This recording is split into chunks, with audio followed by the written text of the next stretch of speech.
Director ng Region 11, Your Honor. Okay po. Good afternoon, Your Honor. Sir, this is the first time I heard na may MYSTA po ang Davao. As of the moment, I have contacted our personnel. Bago po ba kayo sa To Davao check on bilang this. regional director, ma'am? 2 years pa lang po. 2 years pa lang po. Okay. So sinaklaw niyo pa yung pagbayad kasi nakompleto, pero dito nakompleto daw 2023. Nabot niyo na yun. Yes, sir. Opo. We'll check on that, sir, and we will give you the information. Okay. So, for example, ibig po sabihin nito, for example, chinek po namin kasi nga multi-year, gusto namin malaman sa inyo, ilang taon ba na pinondohan ang mga proyektong ito? No? Taon-taon. Ganito po, for example, para dun sa construction of revetment along Davao River na 332 meters, may nakita kaming item sa GAA 2020, okay, na 89.2 million pesos na pondo. Okay. For 332 meters. Malaki na yun. Oh. Pero sa 2021, yung same item na yun, the exact same item, pareho, meron na namang 37.49 million pesos. So, gusto lang po namin maliwanagan bakit dalawang beses po pinondohan at meron pang MYCA mula sa DBM. Ibig sabihin, aprobado pa ito ng DBM.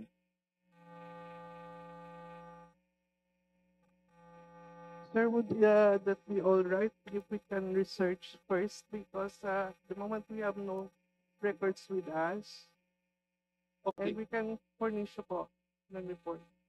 Okay, so meron pong listahan tayo dito ng at least 12 na may MYCA sa Davao City in particular.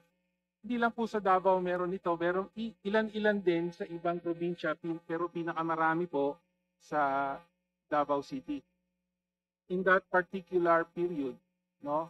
Ibig sabihin po, actually, ang ibig sabihin nito, 2020 po in-award ang mga proyekto, ngunit natapos 2022, merong 2023, yun yata ang latest. No? Okay. So, ang mga contractor na nakinabang dito ay kasama dito yung Rocky Corporation and Rally Construction, AYU Engineering, Abu Construction, yan po ay marami. Actually, pinakamarami po doon sa Abu. Sumunod yung Rocky. Kilala niyo po ba yung mga contractor na yon? Yes, sir. We know those. Patuloy pa po bang nagkokontrata sila rito? Opo. Mr. Chair, pwede po bang, mukhang hindi yata kasama sa mga imbitadong contractor ang mga ito. Pwede po bang maimbita? Yung mga contractors na may multi-year contractual authority para sa kanilang mga mumunting flood control project. Can you state for the record the names of the contractors that you would want to invite? Okay. Congressman Meron Tigre? pong Rocky Corporation and then / Rally Construction and Supply. So mukhang parang nag-joint venture sila. Meron namang AYU Engineering and Construction. Yung Abu Construction, sila po ang may pinakamarami. ABU, Abu.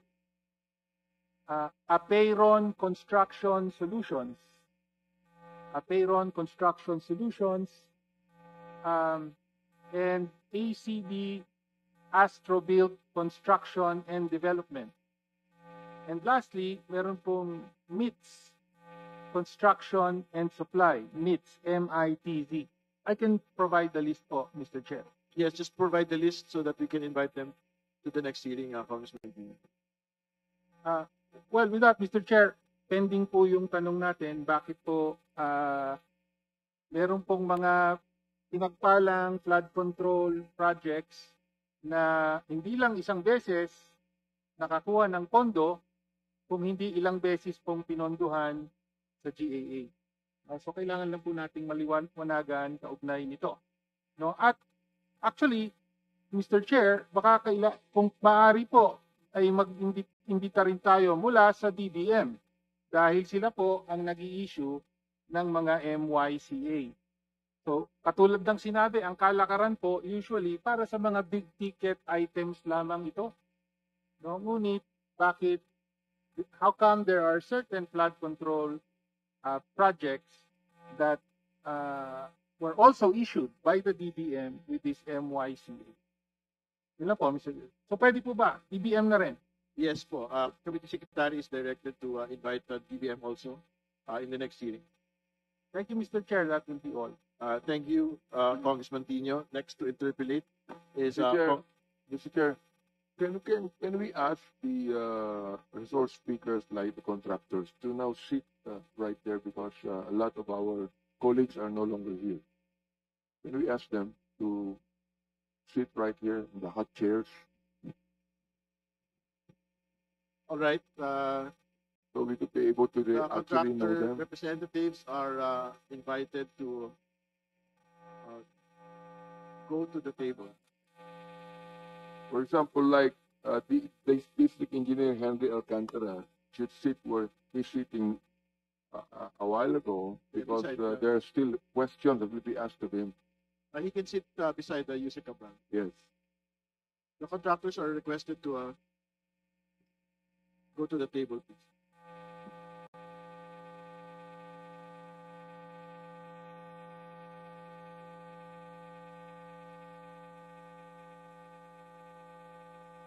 All right. The next to interpolate is Congressman Ernix Junicio. Thank you, Your Honor. Mr. Chair, meron po ba tayong representatives from the Commission on Audit? The COA is also requested to go to the center, please. Good afternoon po, Mr. Chair. COA is present, Your Honor. Yes, may I know sino po ang representative ng Commission on Audit? And may I request, medyo nag-e-echo po yung mikropono natin. Good afternoon po. I'm Tracy Ansonico, Supervising Auditor of the DPWH Office of the Secretary and the OIC Director of NGAS 7 or the Cluster for Transportation, Public Works, and Energy po, Mr. Chair. Si Chairperson Cordova po, nandiyan po ba? Wala po, Your Honor. Ako po yung authorized representative po. So kayo po ang may hawak anything to do pagdating sa COA sa Department of Public Works. Tama po ba? Opo, Mr. Chair. Yes. If you may explain, ma'am, ano pong nickname niyo ulit? Tracy, sir. Ma'am Tracy. Mr. Chair, Ma'am Tracy, would you kindly explain to the good committee sa amin po, ano po ba ang role ng COA sa mga proyekto na nasasaad na yan?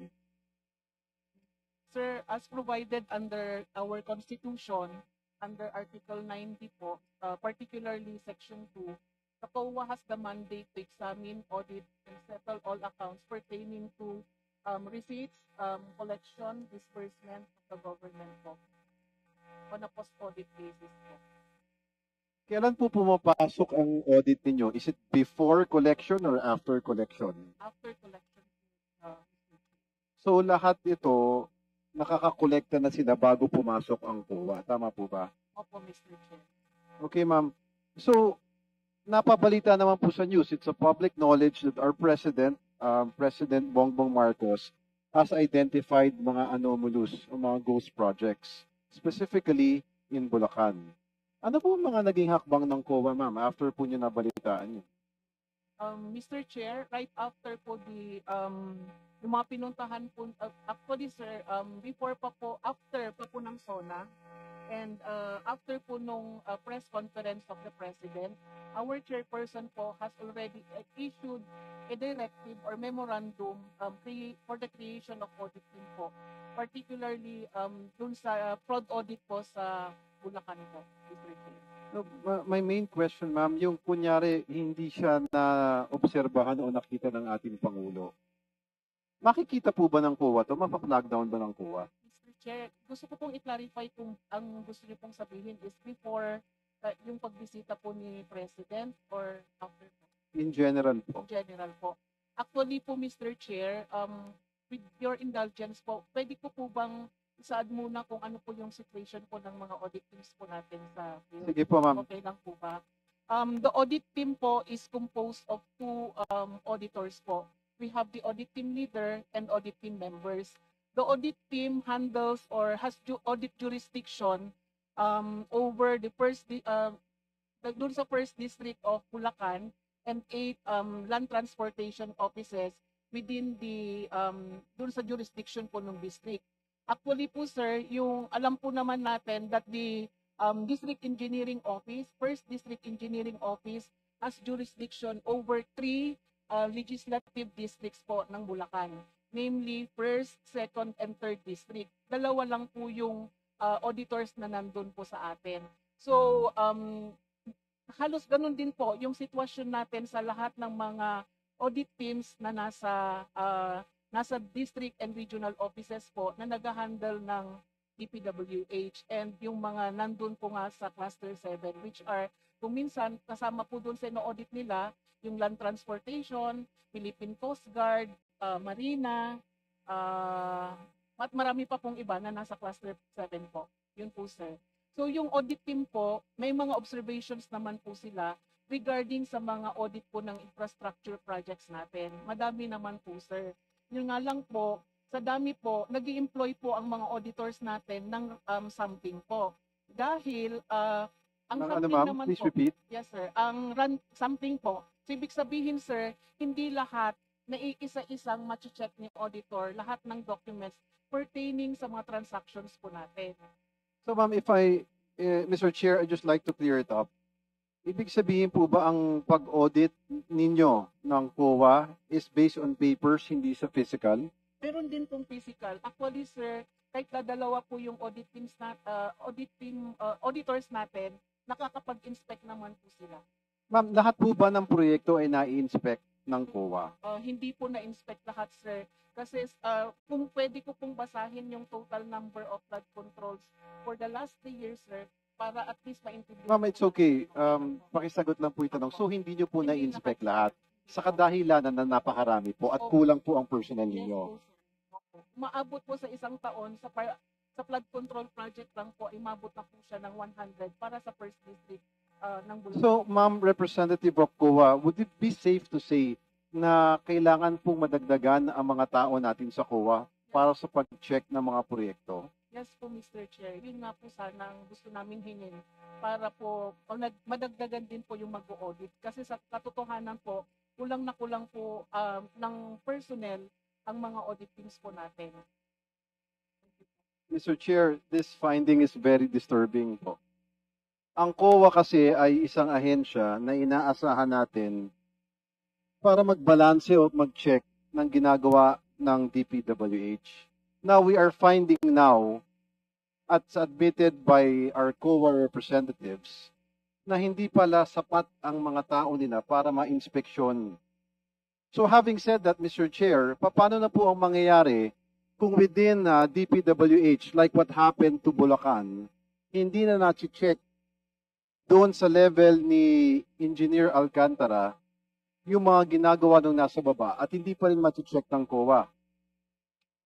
This is the reason why I think na importante itong hearing na to para makita natin yung mga lapses ng ating pamahalaan. Kung saan we in the House na tayo sa committee ay makapag-recommend and we have to make laws to prevent lahat ng mga nangyayari na to. Naririto na po yung mga redundancies ng checks and balance ng gobyerno natin pero nakikita natin na hindi pala talaga nakikita lahat eh. I do believe that a lot of people from DPWH are honest. A lot of people from COA are honest. But there are scalawags. There are people na nakakatakas at nakakalusot who are corrupting the entire agency and corrupting the entire government. So, with the discovery, I think we really have to create more laws or more recommendation by this committee para hindi mangyari yung mga hindi nakikita ang mga proyekto. It's nakakagulat sa akin, Mr. Chair, na ang